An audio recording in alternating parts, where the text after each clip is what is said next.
Before we bring in tonight's business owners, I want to introduce my consultants for the evening. Our ninjas, Michele Romanow. She co-founded Clearbanc, involved in helping fund thousands of e-commerce businesses. And Dave Dodson, a professor of management at Stanford's Business School, and he's also an investor in several businesses. Welcome to both of you. Michele, let me just see, it's been, I guess, a week since you've been with us, or maybe even a little more.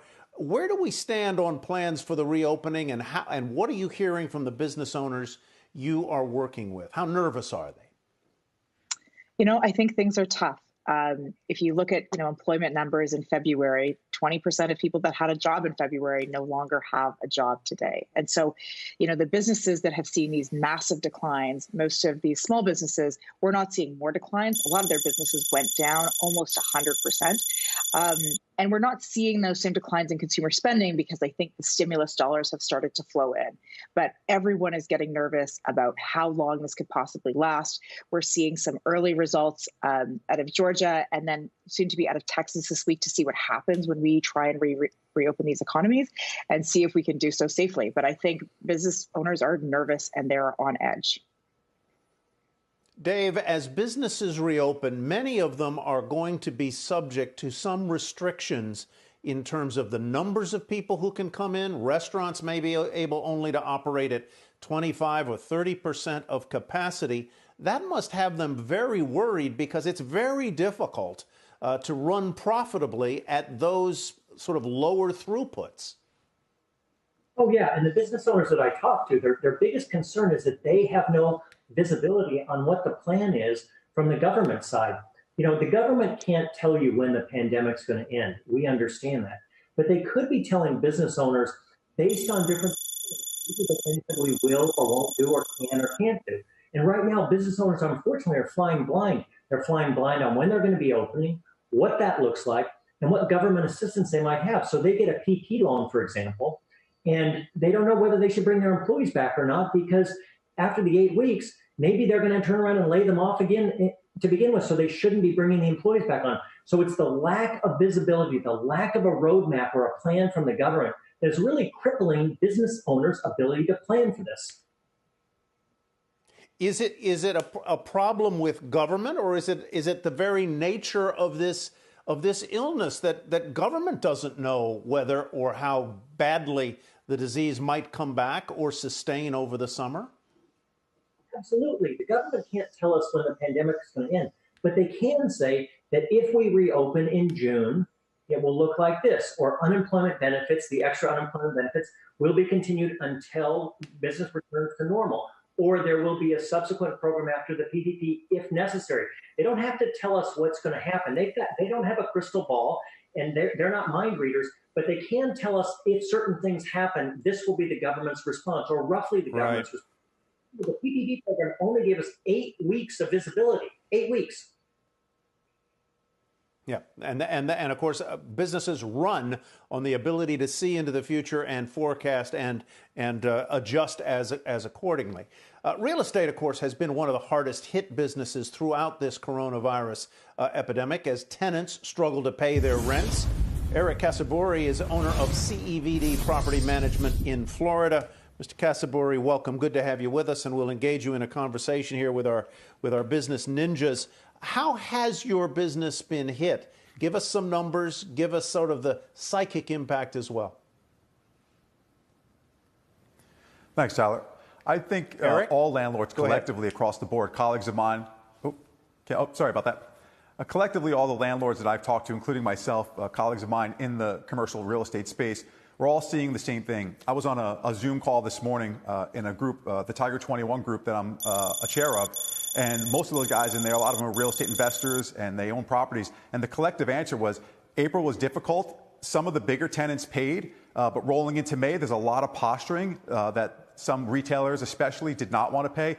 Forget about the small salons and the restaurants that were not able to open, and now that some states are allowing them to open at the capacity that David mentioned, 25%.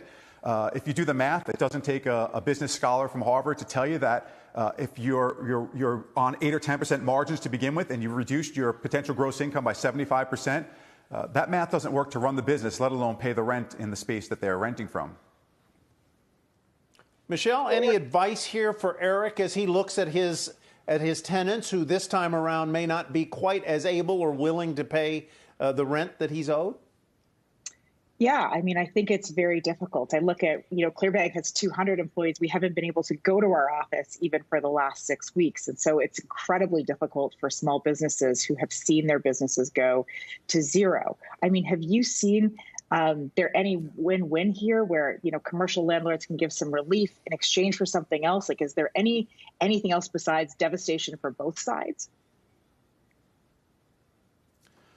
I think that's an interesting question you asked, Michele, because we don't know the depth and the breadth of what this is going to be. So you could make a negotiation with a tenant today that could be essentially very different in 2 or 3 months from now if, in fact, things don't change. We talked about the PPP loans and how they're helping fund and bridge a little bit of a gap. So we're seeing some tenants make that payment, but you negotiate a deferment and you put it off to the back end. And for a landlord, that's not the worst thing in the world, because if you're going to sell your shopping center, you're selling on the cap rate of the future earnings, not the past ones. The past ones are irrelevant.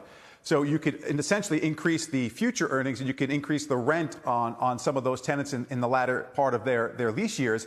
But that's only if everything goes according to what we think is the plan. The challenge is there is no real end in sight, which makes this a much more challenging environment than it was, let's say, in 2008 when there was a real estate downplay. Eric, I have a question for you. I'm thinking about what you're saying and how the situation in your malls, starts to bubble up, because it's not unique just to your world. I mean, it's all across the country. And I've been worrying about this sort of second wave of economic devastation that could happen with the real estate and the banking industry, because I think about all these tenants that are renegotiating their leases that are less favorable to the landlords. Then a shrinking in demand. You've got places like companies that are going out of business. You've got e-commerce that's coming in. You may have people not go to the hair salon and use Madison Reed to color their hair. And then lastly, the stress that's on the landlords with, they're not collecting rent. At some point, don't we reach a situation where these mortgages are underwater and landlords start to throw the keys over their shoulder, and that ripples through the banking community? And that's precisely the biggest part of this challenge, because it's really a three-party effective deal.